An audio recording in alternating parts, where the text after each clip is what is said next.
Hello friends, आप सभी का इस लेक्चर टॉपिक में फिर से स्वागत है। आज का जो हमारा टॉपिक है वो deep sea fish and their adaptation का सेकेंड पार्ट है, जिसमें हमने फर्स्ट पार्ट में देखा है कि जो डीप सी फिश होते क्या हैं, ये किस प्रकार से एडॉप्टेशन होने के लिए अपने आप के बॉडी के लैंग्वेज या बॉडी के जो हैबिट रहते हैं उसमें चेंजेस करते हैं। और साथ ही साथ हमने ओशियंस, जो समुद्र के जो गहरी रीजन, जो डीप सी फिश पाए जा रहे हैं, जो डीप सी होता है, कौन कौन से रीजन्स, कौन कौन से जोन्स में डिवाइड रहता है, उसके बारे में देखा है। तो आइए इस वीडियो के तहत हम डीप सी फिश के बॉडीज में होने वाले चेंजेस के बारे में जानेंगे। तो ये वीडियो स्टार्ट करते हैं। जो फर्स्ट ऑलमोस्ट करेक्टर होता है किसी भी डीप सी फिश का, वो होता है प्रीडेटरी हैबिट। प्रीडेटरी हैबिट हर एक एनिमल के लिए एक मोस्ट इम्पॉर्टेंट रोल प्ले करता है, क्योंकि कोई भी एनिमल अपने प्रे को मार करके या प्रीडेटर करके खाता है। ठीक उसी प्रकार जो डीप सी फिश होते हैं ये प्रीडेटरी हैबिट रखते हैं, जिसमें जो इनकी इन्वायरमेंट कंडीशन देखी जाए तो यहाँ का जो लाइट रहता है, डीप सी में जो लाइट पाया जाता है बहुत डिम लाइट पाया जाता है या न के बराबर पाया जाता है। और यहाँ पे इन्वायरमेंट जो होता है वो डार्क का इन्वायरमेंट होता है, पूरा अंधेरा इन्वायरमेंट होता है, जिसके कारण इसमें जो वेजिटेशन होते हैं वो ग्रो नहीं कर पाते, क्योंकि किसी प्रकार की लाइट यहाँ पे नहीं पहुँच रही है। साथ ही साथ यहाँ पे जो ऑर्गेनिज्म होते हैं वो फोटोसिंथेसिस की प्रोसेस नहीं हो पाती। तो हम देखते हैं कि जो डीप सी फिश होते हैं, या तो वहाँ पर किसी प्रकार की जो प्लांट्स है वो उग नहीं पा रहे हैं, जिसके कारण उनका जो हैबिट हो जाएगा वो चेंजेस हो जाएगा, और यही हैबिट उसको कार्निवोर बनाने में हेल्प करता है, जिसके कारण जो इसकी फीडिंग हैबिट होती है वो मेनली कार्निवोर्स होती है, जिसमें देखते हैं गैस्ट्रोडोमियस की एग्जाम्पल्स, ये उसका प्रीडेटरी हैबिट होता है। Second, scavengers feeding. Scavengers feeding कहने का अर्थ होता है ऐसी फीडिंग जिसमें जो फीडर होता है वो फीड को पूर्ण रूप से गला करके या उसको पूर्ण रूप से कंप्लीट फीड करता है। तो इसमें जो फिश आते हैं जो कि स्कैवेंजर्स फीड करते हैं, यह पाए जाने वाले जो डीप सी में जो हैबिट या जो फिश पाए जाते हैं उनको, उनकी बॉडी को पूर्ण रूप से जो बटन्स में, जो बटन्स रीजन पे जो गला हुआ बॉडी रहता है तो उनको फीड करते हैं। और यहाँ का जो टेम्परेचर होता है बहुत ही लो होता है,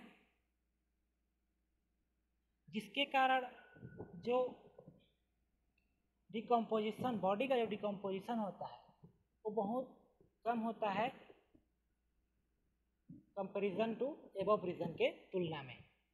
इसी कारण जो डिकम्पोजिशन की प्रोसेस कम हो रही है, जिसके कारण यहाँ पे जो स्कैवेंजर्स फीडिंग्स होती है, और इस प्रकार अपनी डाइट को जो फिश रहते हैं वह वेरी इंजॉय के साथ फीड करते हैं। इसमें कुछ कैनोडर्स और फोरामेनिफोरस को फीड किया जाता है फिश के द्वारा। ये कुछ दिए गए हैं स्कैवेंजर्स जो फीडर रहते हैं इसके बारे में। देन हम आते हैं तीसरा कंडीशन। इसमें जो फिश आते हैं उनका जो माउथ होता है लार्ज होता है, पावरफुल डेंटेशन होता है और डिसेंटिबल स्टोमक होता है,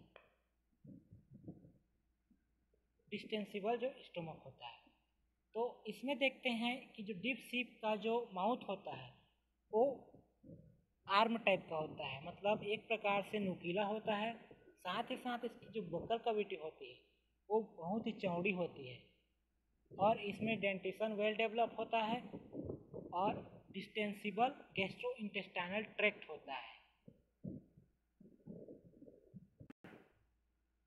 डिस्टेंसिबल कहने का अर्थ है कि जो इनका गैस्ट्रोइंटेस्टाइनल जो ट्रैक्ट होता है, जो जीआई ट्रैक्ट होता है, वो बहुत ही फ्लेक्सिबल होता है, और यही इसकी मेन फीचर्स होती है कि यह प्रे को ये कार्निवोरस जो फीड रहता है उसको फीडिंग करते हैं।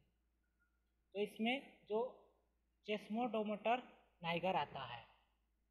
इस प्रकार इसकी जो टीथ होती है वो नुकीला होती है, साथ ही साथ माउथ जो होता है इनलार्ज होता है, वाइड होता है। देन हम लोग उसके स्केलेटन की बात की जाए तो जो डीप सी फिश होते हैं इनका जो एंडोस्केलेटन होता है फ्रेजिल होता है, वीक होता है, लाइट होता है, फ्लेक्सिबल होता है, जिसके कारण ये वीक कैल्सीफाइड या यहाँ पे जो कैल्शियम की जो कैपेबिलिटी रहती है किसी भी बोन्स में या स्केलेटन वो कम होती है। और यहाँ का टेम्परेचर लो होने के कारण, फूड की कमी होने के कारण इनका जो एंडोस्केलेटन होता है इस प्रकार लोअर कंडीशंस में पाए जाते हैं। साथ ही साथ यहाँ के जो एंडोस्केलेटन को क्या होता है बहुत कम मात्रा में ये तो न के बराबर विटामिन डी मिलती है, क्योंकि किसी प्रकार की लाइट सोर्स यहाँ पर नहीं पाई जाती। इसी कारण इनका एंडोस्केलेटन वीक हो जाता है। ये होता है इसका एंडोस्केलेटन। जो इसका बॉडीज दिख रहा है उसमें कुछ स्केलेटन फैले हुए रहते हैं, इस प्रकार से होता है। देन आता है इसकी साइज और वेट्स।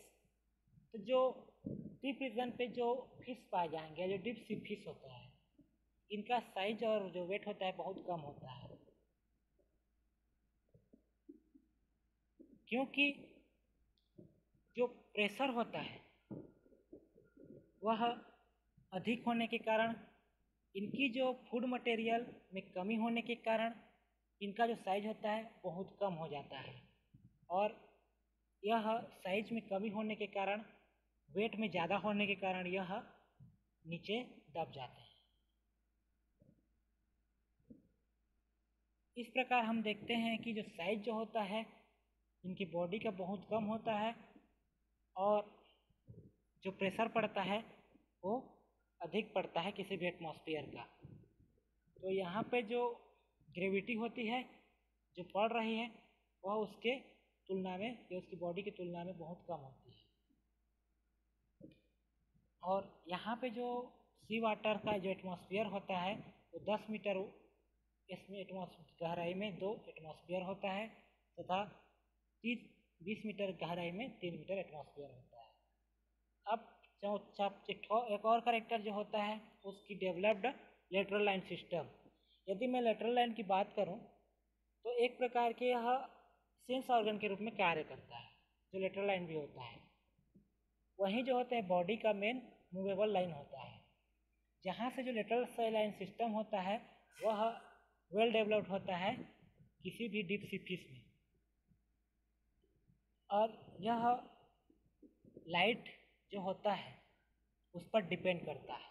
साथ ही साथ जो डीप सी फिश होते हैं उसमें आइस जो होता है कम्प्लीटली अब्सेंट या तो रिड्यूस होता है, जिसके कारण इनमें जो लाइट होता है वो बहुत कम पड़ता है और इनका जो एनवायरमेंटल लाइटर होता है वो न के बराबर होता है। इसी कारण इसको सेंस पहुंचाने के लिए जो लेटरल लाइन सिस्टम डेवलप होते हैं। जो म्यूसिफेरस सिस्टम होता है वो डेवलप होते हैं, जो कि एक एक्स्ट्रा ऑर्डिनरी ऑर्गन होता है या एक एक्स्ट्रा ऑर्डिनरी डिग्रीज में पाए जाते हैं। इनकी जो एबिलिटी होती है, जो क्षमता होती है डीप सी फिशेस पे, वो एक लार्ज म्यूकस के फॉर्म में होती है, जो कि पूरे बॉडी को किसी भी फिजियोलॉजिकल कंडीशंस में या उसके किसी भी कंडीशंस में यह उसको म्यूकस को सिक्रेशन करने का कार्य करती हैं, जिसके कारण उनको बॉडी जो होता है वो म्यूसेबल होता है। और यह किसी भी फोटोफ्लोरेसेंट जो प्रॉपर्टी होती है, जो लाइट को एब्जॉर्ब करने की जो प्रॉपर्टी होती है उसको यह एब्जॉर्ब करने की प्रॉपर्टी रखते हैं। 8वां कैरेक्टर आता है वो होता है आई। यदि हम डीप सी फिशेस के आई के बारे में देखें तो इसका जो आई होता है वो कुछ इस प्रकार से दिखाई दे रहा है और बहुत ही लिटिल रोल प्ले करता है, क्योंकि हमने पहले भी देखा है कि जो इसमें जो आइस होते हैं वो रिड्यूस फॉर्म में होते हैं, जिसके कारण इनमें जो शेप और साइज, जो आई का शेप और साइज होता है डीप सी फिशेस में, वो बहुत ही वेरियस होता है, या तो वह पूर्ण रूप से ब्लाइंड होता है। तो हम देखते हैं यदि उसमें आई एब्सेंट है तो जो फीडिंग हैबिटाट होगी, ये जो किसी भी फिश की हैबिट होगी, वो बहुत ही गहरे रीजन्स में होने के कारण होती है। आई जो होता है मेसोपेलेजिक फिश की बात की जाए तो इसमें लार्ज होता है, साथ ही साथ यह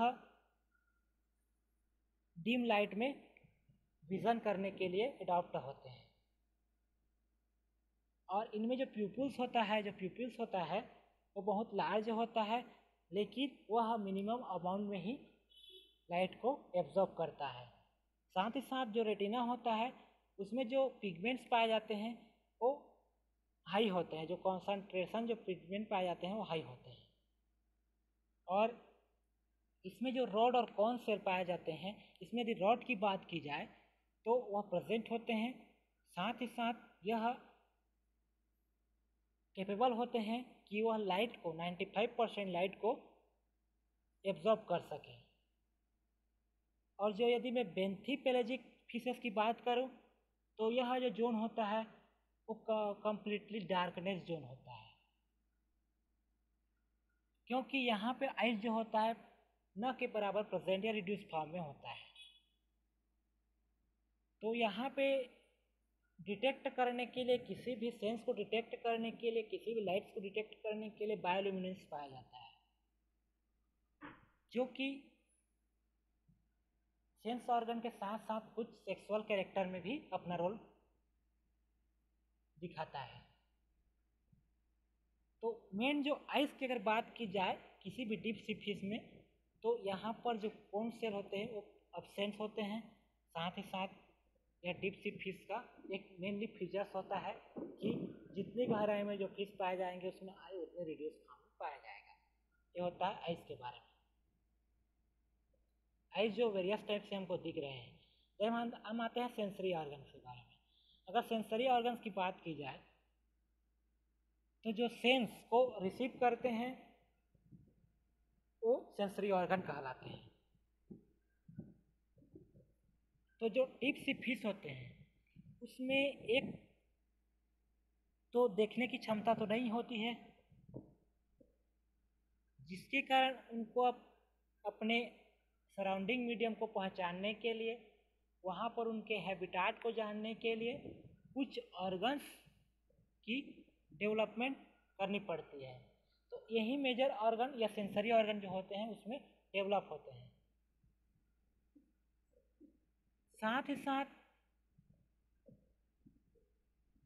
जो अन्य फिश होते हैं उसमें जो फिन होते हैं उनमें भी एक प्रकार के लॉन्ग फीलर्स पाए जाते हैं, जो कि किसी भी सेंस को परसीव करने के लिए, किसी भी लाइट के मूवमेंट को अपने करीबी वाले एनिमल से परसीव करने के लिए कैपेबल होते हैं।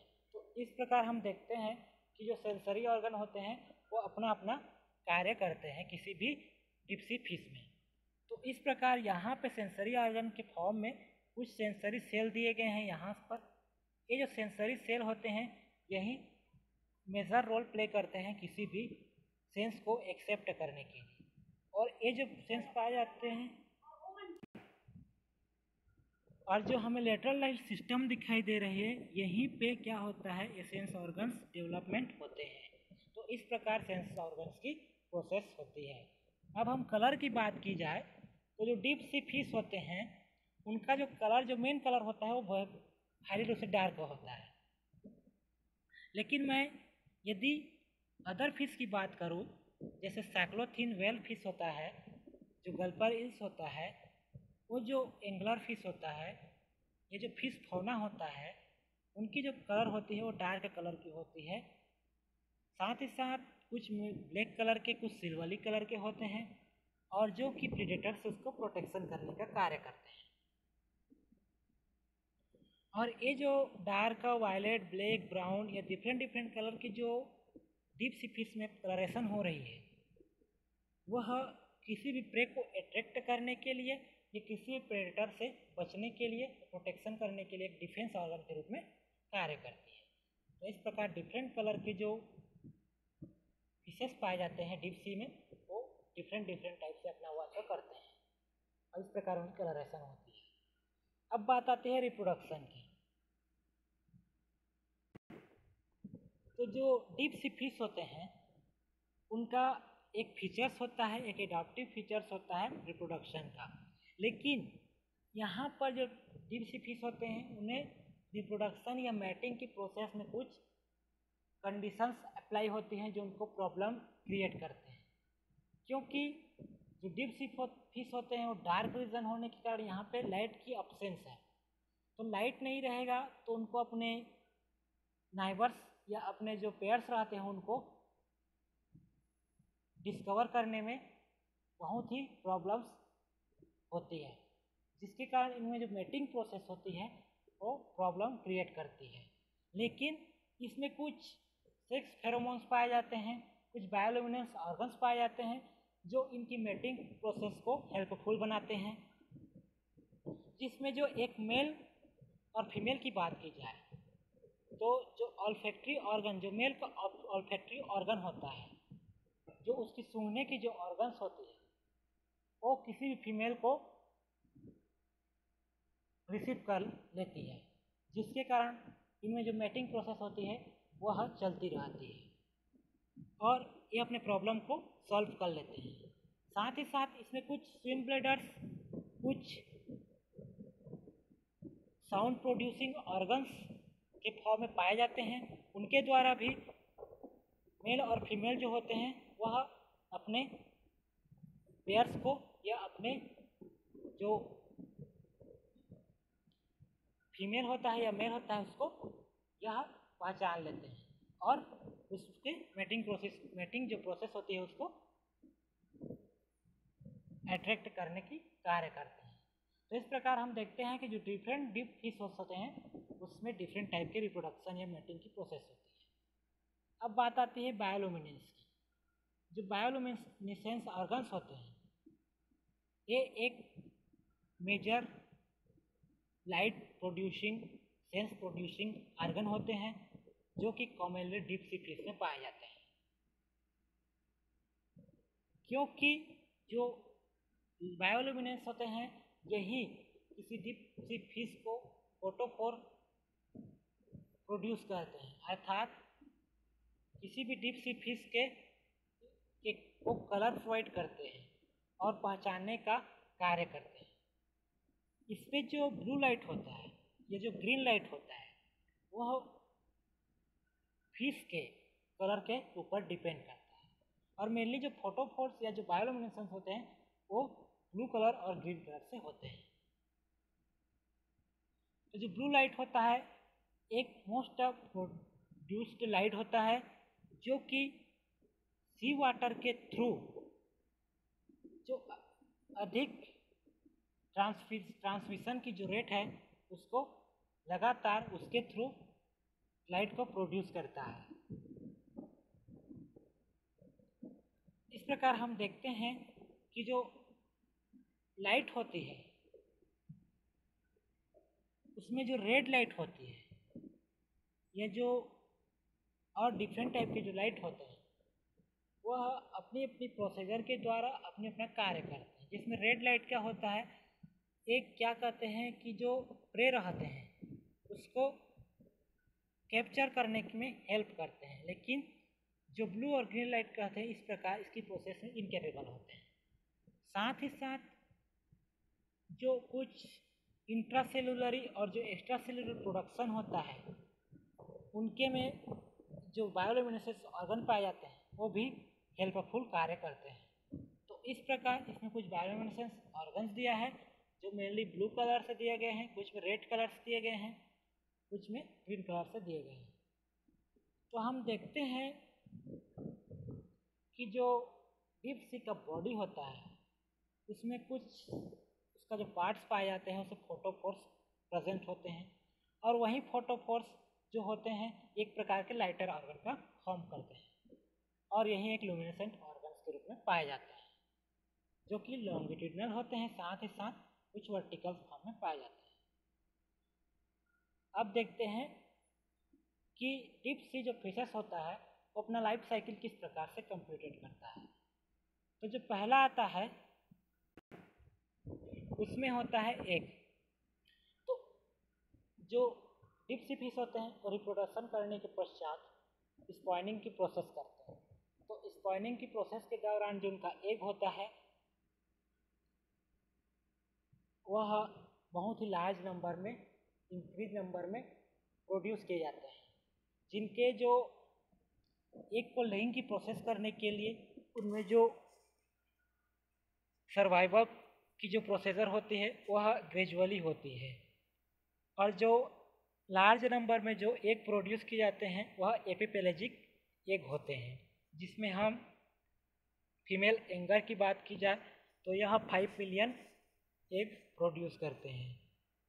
कुछ यहाँ पे डायग्राम दिया गया है जिसमें एग्स जो होते हैं हैचिंग की प्रोसेस को बताया गया है 3 मंथ के पश्चात। पहले एडल्ट जो फिश रहते हैं वो हो तो 1 से 8 ईयर तक सी में स्पेंड करते हैं अपने लाइफ को। देन स्पॉइनिंग की जो प्रोसेस होती है वो लगभग 2 वीक के अंदर होती है। फिर वह हैचिंग की प्रोसेस करते हैं 3 मंथ में, और इस प्रकार जो फिश होते हैं वो अपने अपने एग से एक लार्वे की, देन उसके पश्चात एक मोस्ट एडल्ट फिश का फॉर्म करते हैं। तो इसी लार्वे की बात की जाए तो जो लार्वी होता है उनकी जो फूड की जो अवेलेबिलिटी होती है वो मेनली हैचिंग की प्रोसेस के थ्रू होती है। साथ ही साथ एग के डेवलपमेंट के लिए किसी भी लार्वा को एक फेवरेबल कंडीशंस की नीड्स होती है। तो हम डीप सी फिश में देखते हैं कि जो फिश का लार्वा होता है वो शॉर्ट टेल और ग्लोबुलर होता है। साथ ही साथ इसमें जो सेक्सेस होती हैं वह डिसेक्टिबल होती हैं, और यह अपर वाटर पे ग्रो करती हैं और फीड करती हैं। और जो लार्वा होता है वह उसके इनेमिस जो शत्रु रहते हैं उससे बचने के लिए एक जगह से दूसरी जगह में ट्रांसपोर्ट होते हैं। अब और इस प्रकार इसके बाद मेटामॉर्फोसिस के थ्रू यह एक यंग वंश में कंप्लीटली फॉर्म हो जाते हैं। साथ ही साथ यह अपने हैबिटाट के थ्रू उनके पेरेंट्स के ऊपर अब डिपेंड नहीं रहते। पहले जब तक उनकी जो हैचिंग की प्रोसेस होती रहती है उतने तक वह डिपेंडेबल होते हैं। देन उसके बाद यह एक यंग वंश बन जाते हैं और अपनी अपनी जो प्रोसेसर को यह फिर से चलाने लगते हैं, और इस प्रकार इनका जो बॉडी होता है वो स्वेलन मतलब फूलने लगता है। साथ ही साथ इनकी डेंसिटी जो होती है वह कम होने लगती है, और जो इसका जो सिंकिंग का जो रेट होता है वह बहुत ही रिड्यूस होता है। तो इस प्रकार जो प्रोसेस होती है वह सेवरल टाइप से सेवरल ईयर्स में, सेवरल मंथ्स में कंप्लीट होती है। तो इस प्रकार जो adaptation of deep sea fish होता है वो कंप्लीटेड होता है हमारा यह चैप्टर। तो यदि यह वीडियो आपको अच्छा लगा हो तो प्लीज़ लाइक करें, शेयर करें और मेरे चैनल्स को सब्सक्राइब करें। Thank you.